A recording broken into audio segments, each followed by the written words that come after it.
igihugu cy'u Rwanda ureba ntabwo gishobora gupfa kabiri.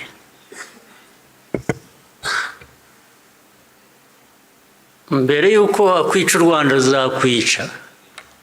Mwaramutse neza mwese.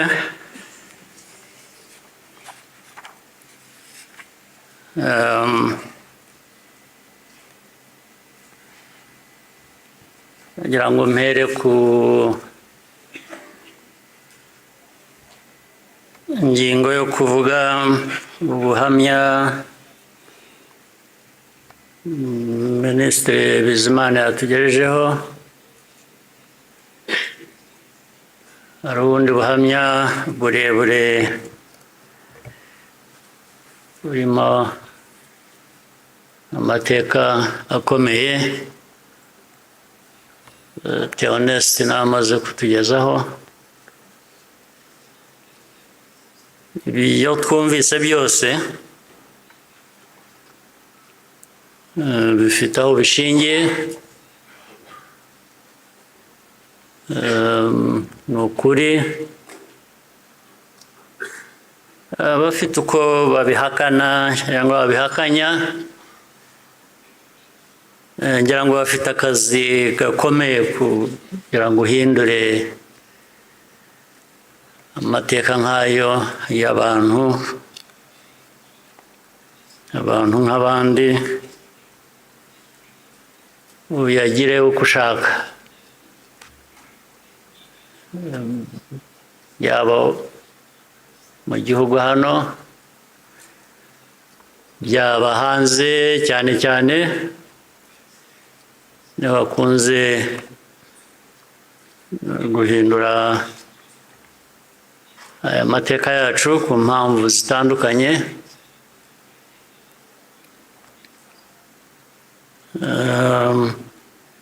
Ibi rero ngira ngo bafite ibyo bazahangana nabyo kugira ngo abantu bahindure amateka nk'aya bayavuga ukundi. Ariko icyo navuga nk'ibyo Theoneste yavuze,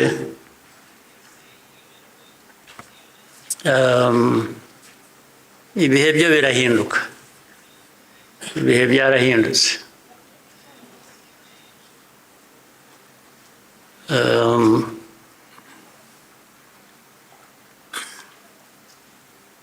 Nta uzongera gupfa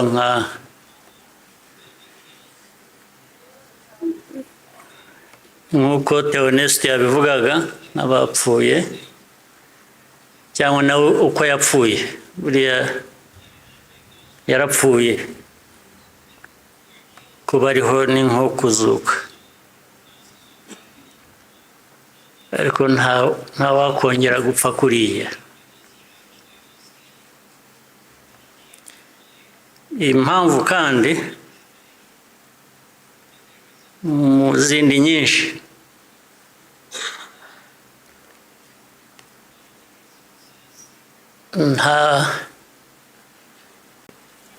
ntabwo wakwica umuntu kabiri.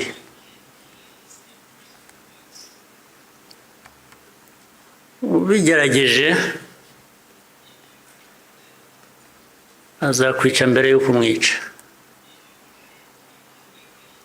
Ubwo turi aha mutureba, bamwe bajya bashinyagura bavugira hanze. Igihugu cyose, igihugu cy'u Rwanda ureba ntabwo gishobora gupfa kabiri.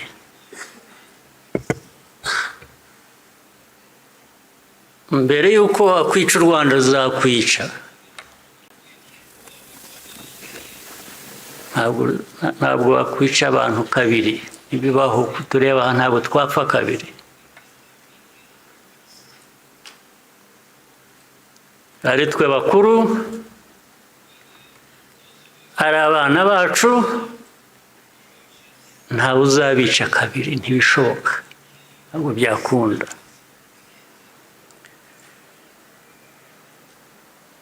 Tuzabaho nk'uko abantu bakwiriye kuba babaho, nk'uko abandi abo ari bo bose babaho. byanze bikunze ntawe twabisaba kubaho ntawe.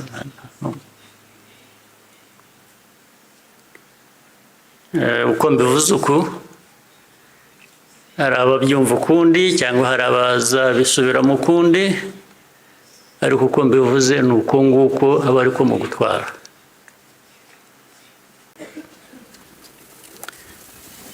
Ndabasaba rero ngo nkomeze ijambo ryanjye mu rurimi abashyitsi bamwe hano bumva batagombye kubasemurira, cyangwa se benshi cyane bari hanze bafitanye isano n'amateka yacu, harimo n'abo bayahindura bakayagira uko bashaka. Ndagira ngo mvuge mu rurimi bashobora kumva ntawe basemuriye.